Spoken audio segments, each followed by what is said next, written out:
Bienvenidos a nuestro canal de YouTube Biblia y Bolsillo. Hoy vamos a hacer un deep dive, una inmersión profunda en un tema que quizás no parece obvio a primera vista. Ajá.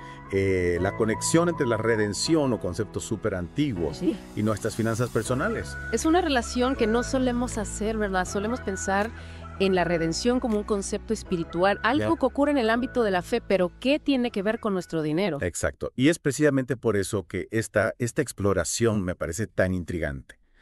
Para empezar, recordemos el concepto de redención en el Antiguo Testamento, específicamente en Levítico capítulo 25, versículo 25.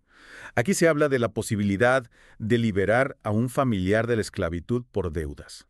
¿Puedes explicarnos un poco más sobre esta práctica? Claro que sí. En aquellos tiempos, si alguien no podía pagar una deuda, podía ser vendido como esclavo al acreedor. Pero la ley permitía que un pariente cercano, un pariente redentor, pagara la deuda y liberara a esa persona. Lo fascinante es que no era solo una transacción financiera fría, era un acto profundamente personal que restauraba a alguien a su lugar legítimo en la familia y en la sociedad. Es interesante cómo este concepto de redención en el Antiguo Testamento, con esta carga emocional tan fuerte, se utiliza como una analogía para la redención espiritual en el Nuevo Testamento. Exactamente. Libros como Efesios capítulo 1, versículo 7 y Segunda de Pedro capítulo 2, versículo 9 utilizan esta imagen del Antiguo Testamento para hablar de la redención de la humanidad. La idea es que la humanidad está atrapada en una deuda, no financiera, sino espiritual, la deuda del pecado. Y aquí es donde entra Jesucristo, quien actúa como nuestro pariente redentor, pagando el precio para liberarnos de esa deuda que nosotros mismos no podíamos pagar. Es decir, así como en el Antiguo Testamento el pariente podía redimir a alguien de la esclavitud física, en el Nuevo Testamento Jesús nos redime de la esclavitud espiritual del pecado. Y Colosenses capítulo 1, versículos 13 y 14 nos dice que a través del sacrificio de Cristo, los creyentes nos convertimos en propiedad exclusiva de Dios. ¿Qué implicaciones tiene esto para nosotros en un sentido práctico? Esa es la clave. Si realmente interiorizamos esta idea de que ahora pertenecemos a Dios, nuestra perspectiva sobre todo cambia, incluyendo nuestra visión del dinero y las posesiones. De si somos propiedad de Dios, ¿cómo debería cambiar eso nuestra forma de ver el dinero? Deja de ser nuestro en un sentido absoluto. Esa es la gran pregunta que nos invita a reflexionar. La idea central es que si hemos sido redimidos, si ya no nos pertenecemos a nosotros mismos, entonces nuestras finanzas tampoco son solo nuestras, son parte de un panorama más amplio, de un propósito más elevado. Me gusta cómo lo planteas. Es como si al ser redimidos, Dios nos estuviera diciendo, te he liberado de una deuda enorme. Ahora, confío en ti para que administres parte de lo que es mío, para que lo uses con sabiduría y generosidad. Exactamente. Y aquí es donde entran en juego los principios bíblicos sobre la administración del dinero. No se trata de reglas rígidas, sino de una invitación a vivir nuestras finanzas a la luz de nuestra redención. Es decir, nuestras decisiones financieras deberían reflejar esta nueva realidad, que somos propiedad de Dios, que hemos sido redimidos por un precio inmenso y que ahora somos llamados a administrar con sabiduría lo que se nos ha confiado. Precisamente. No se trata de un cambio superficial, sino de una transformación profunda en nuestra forma de entender y manejar nuestras finanzas. Entonces, ¿cómo podemos aplicar estos principios de redención a nuestras decisiones financieras diarias? ¿Cuáles serían algunos pasos concretos que podríamos dar? Bueno, hay muchos caminos que podemos explorar, pero creo que uno de los puntos de partida más importantes es el concepto de la generosidad. La generosidad. ¿En qué sentido? En el sentido de que si reconocemos que todo lo que tenemos proviene de Dios, Ah. entonces somos llamados a compartirlo con otros. La generosidad se convierte en una expresión natural de nuestra gratitud Claro. por la redención que hemos recibido. Es como si al haber sido liberados de una deuda tan grande, nos sintiéramos impulsados a liberar a otros, al menos en la medida de nuestras posibilidades. Exactamente. La generosidad no se limita solo al dinero. Claro. Podemos ser generosos con nuestro tiempo, con nuestros talentos, con nuestra atención. Se trata de vivir con una actitud de dar, Ya vi. de compartir lo que hemos recibido. Me gusta esa perspectiva.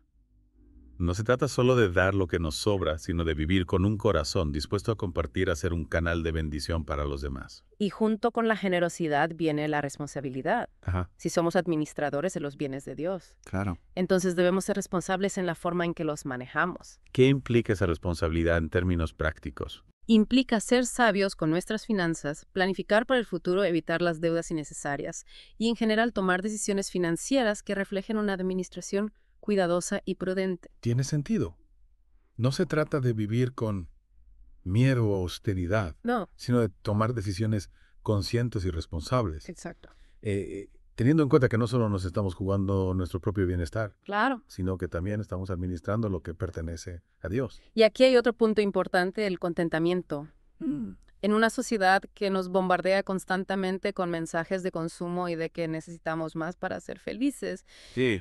el contentamiento se convierte en un acto casi revolucionario. Contentamiento en el sentido de estar satisfechos con lo que tenemos. Exactamente.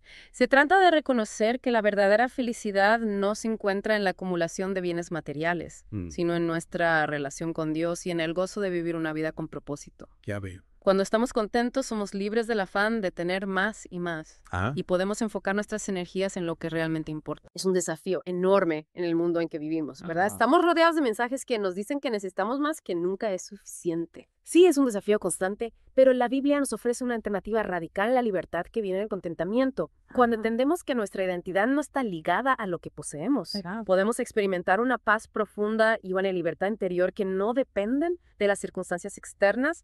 Entonces, si quisiéramos resumir los principios claves que hemos visto hasta ahora, podríamos decir que la generosidad, la responsabilidad y el contentamiento son esenciales para vivir nuestras finanzas a la luz de la redención. Exactamente. Son 3 pilares fundamentales que nos ayudan a alinear nuestras decisiones financieras con nuestra identidad como hijos de Dios, redimidos por su gracia y llamados a administrar con sabiduría y amor lo que se nos ha confiado. me parece que ha resumido muy bien los puntos clave.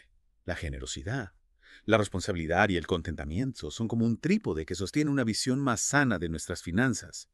Una visión que no se centra en la acumulación egoísta, sino en la administración sabia y amorosa de lo que hemos recibido. Así es. Y creo que hay un elemento adicional que es fundamental para integrar la redención a nuestras finanzas, la oración. ¿La oración? ¿Qué sentido? En el sentido de reconocer que no estamos solos en este camino. Al orar, invitamos a Dios a participar en nuestras decisiones financieras, a guiarnos con su sabiduría, a darnos discernimiento para administrar bien lo que nos ha confiado. A veces olvidamos que podemos acudir a Dios con cualquier inquietud, incluso con nuestras decisiones financieras. Pensamos que es un tema demasiado terrenal para llevarlo a la oración. Es cierto. Pero la realidad es que Dios se interesa por todos los aspectos de nuestra vida, incluyendo nuestras finanzas. Él quiere que vivamos con libertad y plenitud, y eso incluye la libertad financiera. Entonces, la oración se convierte en una herramienta fundamental para alinear nuestras finanzas con la voluntad de Dios, para buscar su guía y su bendición en la forma en que administramos nuestros recursos. Exactamente. Y al orar, no solo recibimos dirección, sino que también cultivamos una actitud de dependencia de Dios, reconociendo que Él es el dueño de todo y nosotros somos simplemente administradores. Me gusta cómo lo describes. La oración nos ayuda a recordar quién es el verdadero dueño, a quién le rendimos cuentas y de dónde proviene nuestra provisión. Así es, y esa conciencia transforma nuestra relación con el dinero, nos libera del afán y la ansiedad y nos permite vivir con una paz profunda que solo Dios puede dar. Hemos recorrido un camino fascinante en este episodio. Hemos explorado la conexión entre la redención y nuestras finanzas. Hemos descubierto principios bíblicos como la generosidad, la responsabilidad y el contentamiento. Hemos reconocido el poder de la oración para guiarnos en nuestras decisiones financieras. Ha sido un diálogo muy enriquecedor. Espero que nuestros oyentes hayan encontrado inspiración y herramientas prácticas para vivir sus finanzas a la luz de la redención. Yo también. Y para concluir, me gustaría dejar a nuestra audiencia con una pregunta para reflexionar. ¿Cómo cambiaría nuestra vida y la vida de quienes nos rodean si viviéramos nuestras finanzas como una expresión de la generosidad y el amor de Dios? Esa es una excelente pregunta para meditar. Que la gracia y la paz de Dios estén con todos ustedes. Hasta la próxima.